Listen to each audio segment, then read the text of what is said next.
Thank you very much. Let me start by welcoming you all, ladies and gentlemen. Good afternoon. Commissioner General for KRA, Mr. Humphrey Watanga, our panelist. We also have with us today the chairman of the Micro and Small Enterprise Association, Mr. James Mureo. I am privileged to be here to give some perspectives from the side of government on this very important summit that we are holding today. It's a shame that I would have wanted to be here for all the 3 days because I find every other topic that's being discussed here of immense interest to me personally and most important to the government of Kenya. In most countries, the biggest impediment to transforming tax regimes, and especially on the issue of digitization and modernization, is one animal known as political goodwill. Luckily in Kenya, the government of Kenya has taken the deliberate decision that modernizing our tax system and the tax regime is not a nice to have. It's an imperative. It's something we have to do. So therefore, we are already starting from a pedestal of acceptance. As a matter of fact, it is His Excellency the President, Dr. William Ruto, who pushes the extra mile and the extra pedal on the front of transforming our tax regime, as opposed to the other way around. You know, in other countries, or even in previous administrations, you find that there was will from among the technocrats, the revenue authorities, treasuries, to modernize, but they got into the handwits of political goodwill. And why is it important for us to modernize our tax systems? First of all, there is something that is happening not just in Kenya, but across Africa, and especially because of whatever is happening within the developed economies, principally the US economies, the high interest rates. You can start to imagine that just a few years ago, just before COVID, you know, the Fed rate in the US was has gone up close to 7-8 times. Just a Fed rate. If the African economies, if the interest rate will go up proportionate to what has happened within the US economy, Africa, as you know it, as an economy, would collapse. So therefore, the issue of debt, the issue of borrowing, in Kenya today, in Kenya shillings terms, this year, we will pay 750 billion Kenyan shillings. That is just close to 6 billion US dollars. 30% of our tax revenue will go to paying interest on domestic debt. I didn't say principal. I just talked about interest. I didn't talk about foreign debt. I just talked about domestic debt. And so therefore, the money that was collected today from 8 o'clock to maybe around now, we've just been working for people who lend money to government. It is that catastrophic. And so therefore for us, it's not a nice to have. It's something we have to do. Why? Because if we expand our revenue base, we'll be able to bring down our domestic borrowing especially. And with the domestic borrowing coming down, we'll be able to bring down the interest rate and especially create an impetus for the private sector credit. And that for us is very important because it is the only way to jumpstart this economy.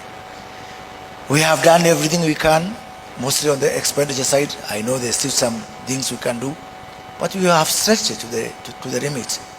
The only opportunity we have for us to grow and to jumpstart our economy is to work on the revenue side. And that's what we are doing. Second point that becomes important for us in this conversation is an issue of social justice and equity. That's the other driver for us to modernize our tax systems. I just pick on one area of taxes, the income taxes.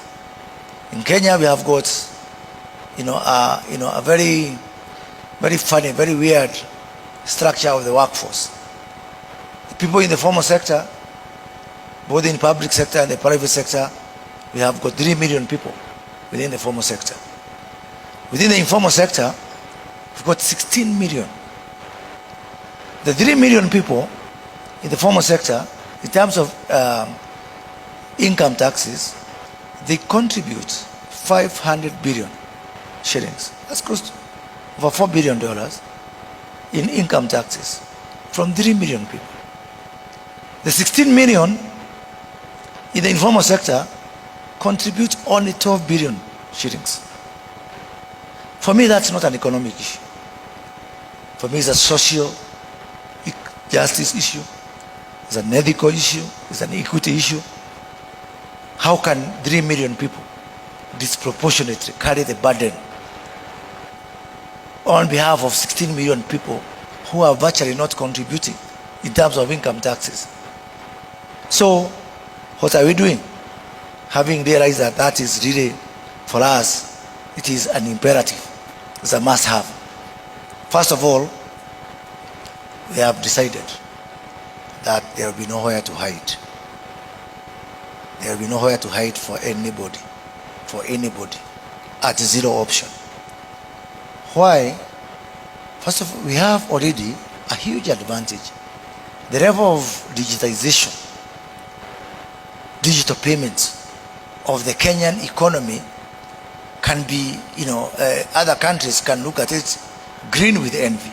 And I'm sure you've got a lot of people here from international audience. So the base is already there. Because Kenya is the only country where someone who has never gone to school cannot construct a sentence in English, but they can use digital payments through M-Pesa. What an advantage. It is better than the gold mines of Zimbabwe. It's better than the diamonds of South Africa. It's better than the oil of Nigeria. It is a resource that Kenya is extremely proud of, where you have almost virtually the entire economy having embraced digital technology. And we are doing that across other spectra. Last year, we were able to distribute fertilizers to 6.4 million farmers using e-voucher and digital technology, to people, most of them, who are largely illiterate. But the voucher was sent to their phone. We were able to cut losses and corruption and deliver fertilizer straight to the farmer, proportionate to the size of the land holding. A very huge, very, very, very huge, development. Starting this year, every Kenyan who is over 70 year old is receiving money. 1.9 million Kenyans are receiving money from government for social protection, again using mobile money and digital technology. So we are there. It's not a big job for us to do. And because the base is there and the will is there, what we are now doing is just going to implement this. The gentleman from Safaricom has told you about our pay bills, our till numbers from our digital, from our mobile money. Today at KRA, the people who have the devices for VAT, the ETR devices, they are only 200,000. Combined, all our telcos and the banks who are doing mobile money, we've got what we call digital touch points for payments, 2 million of them, 10 times the ETRs we have at KRA. That just speaks to the huge opportunity that Kenya has to even have what I would call the early harvest of digitizing our revenue framework. And that's what we are going to do.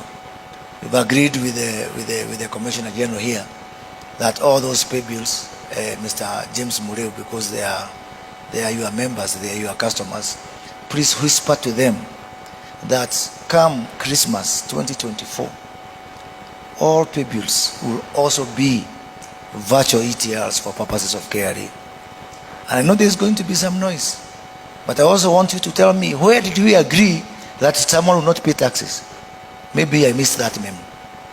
As far as I know, paying taxes is within our constitution, is within our law.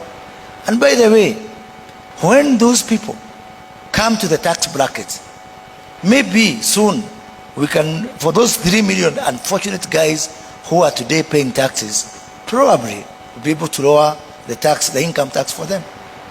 As our Cabinet Secretary for National Treasury said, once we net those people, the prospect of reducing our VAT, for example, from 16% to 14% will start to become a reality. This burden must and will be carried and shared by everybody. Take that to the bank. Second front is on the issue of silos. We are operating in silos. We have got just mountains and islands of people with information, which makes it very difficult for us to be able to even implement some of the topics that I've had here about AI and all that. And I like the gentleman from the UK who has said that the culture must be built. The culture of paying taxes must be built. But in our case here, and I think also Professor Ndemo mentioned that it's not just getting people to use technology, but to accept to pay taxes. Luckily for us in this country, all Kenyans love the rule of law. They are aware that we agreed within our laws and our constitution that we pay taxes. So the culture thing is not a problem. What is remaining is for us to do what we need to do. I know within these pockets, some people, when we try, especially to use AI, we are going to get into the challenges of people, citing data protection and all that. But the government of Kenya is taking measures to ensure that when it comes to issue of paying taxes, even hiding behind data protection and data privacy cannot save you, because we are going back to ensure that we change the legal regime to ensure that data sharing, data transparency is actually an obligation for everyone who is holding data. So that will make it easy for us to be able to move to the next step in terms of digitalization. And by the way, one of our other very ambitious projects that we are currently, if you open the newspapers in Kenya, currently you'll find the discussion around our modernizing our healthcare system, where for the first time, and I think unique in the whole world, we are putting all 54 million Kenyans on one digital health platform. If we are going to achieve that, and we will, because we are embarking on it from a very accelerated pace, the next task of now ensuring that all these 54 million Kenyans are also visible for purposes of tax is not something we are hiding from. It's a reality. I know there is pushback on health. I know there's going to be pushback on revenue, but the best thing is that the government is determined, and we are going to see modernization of our health system, modernization of our tax system, because for us, it is the issue of revenue where we are is an existential threat for the country of Kenya as we know it. And finally, even if we are able to modernize and to automate everything within our borders, we cannot be fully successful unless we go the extra mile and go cross-border. So this morning we were I was delighted to hear that in the UK, they don't just look at compliance from within the borders. We have to go cross-border, integrate with customs authorities in other countries, trade facilitation systems, port community systems, any other source of information that can be able to ensure that we are as accurate and we are on point as much as possible, because for us, it is not a nice to have, it's a must have. Thank you very much.